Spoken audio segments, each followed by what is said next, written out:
Hi, thank you for watching my video today. My name is Dawn and I'm based at Myerscough College.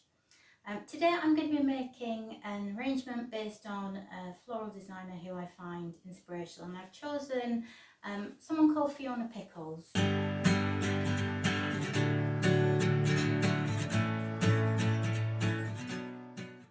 Like me, she lives in Yorkshire, and she's really inspired by the local landscape and the natural beauty of it.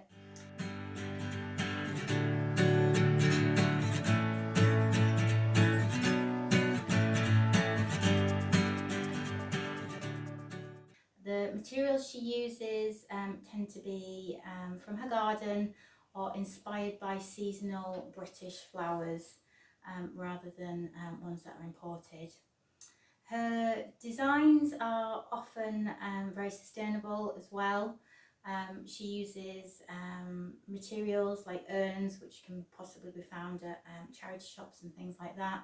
And instead of using materials like Oasis, which can be used to support the flower arrangement, she'll actually use chicken wire, scrumpled up chicken wire inside an urn or a vessel, and obviously after the flower display is finished, that can be reused, as opposed to a material like Oasis, which can take up to about 10 years to biodegrade and can also get into streams and river systems.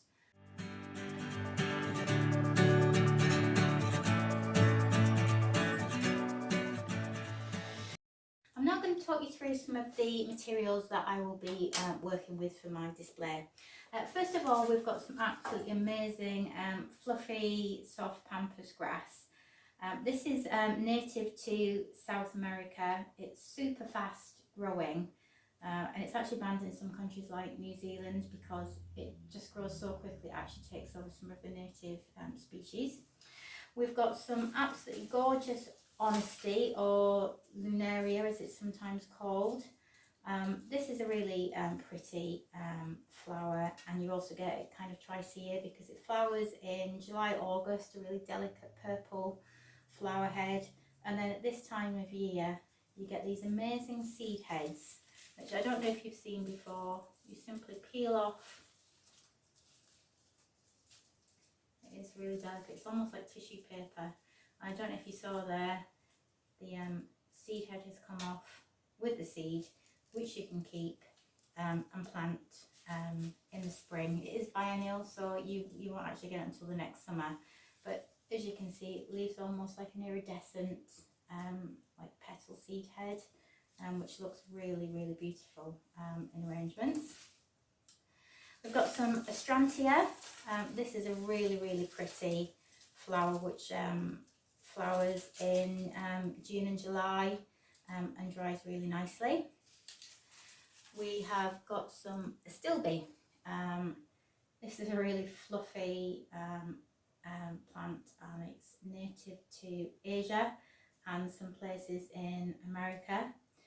It grows on riverbanks and in woodlands, and it gets this really like dense fluffy head in pinks, and then when it's dried it goes this lovely shade of brown.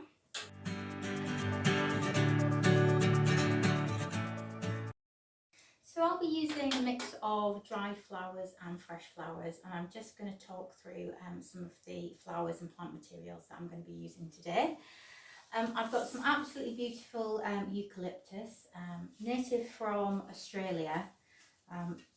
Does tend to like warmer climates. There are two versions which grow over in this country really well, called cider gum and snow gum, if you wanted to grow it from your own garden. I've got some Skimmia japonica. This is a really lovely plant because you get these really lovely heads in November, December, but then also a beautiful flower in the summer, which is like a fragrant fluffy cloud. I've also picked some fresh ferns, which will contrast really nicely with the dried ones I showed you earlier.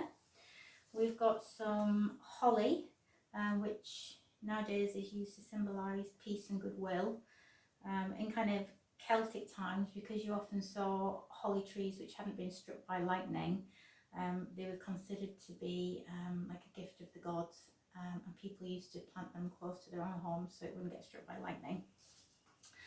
We've got some really nice seasonal berries, and also just some lovely delicate little rose hips as well, and also a bit of beach hedging. So I'm going to use all of these materials with the dried flowers to now make an arrangement.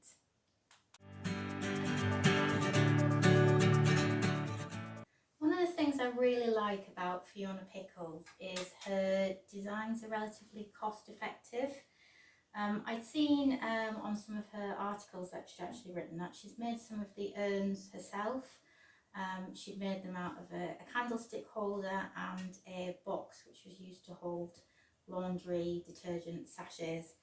So that really inspired me to make my own urn for today. So I just have a candlestick that I bought from the charity shop for a couple of pounds. This is actually, or was, a plastic punnet which had grapes in. Yesterday evening I covered it with glue and brown paper, and then today I've painted it to match the candlestick, and I've also covered it in some kind of gold leaf just to make it that kind of rusty old feel, which Fiona uses a lot in her work. I've also got some moss which I'll be adding to the candlestick and the container once I've actually glued it on. And then from there I've done a sketch of what I'll be actually making. So we have the urn, and then we have the arrangement.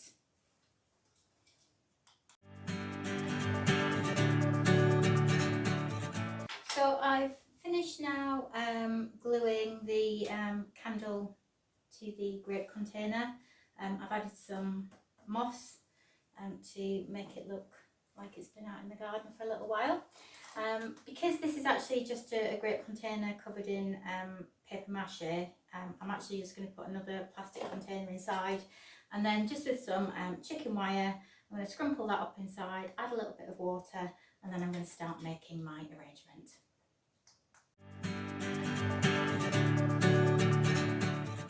So I'm going to start constructing the design I've made now.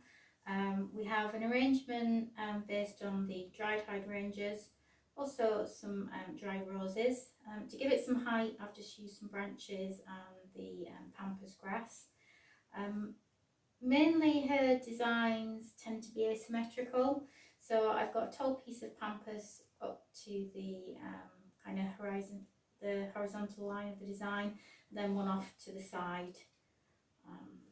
So now I shall start constructing.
watching me make my creation, inspired by Fiona Pickles, made of both dried and fresh foliage.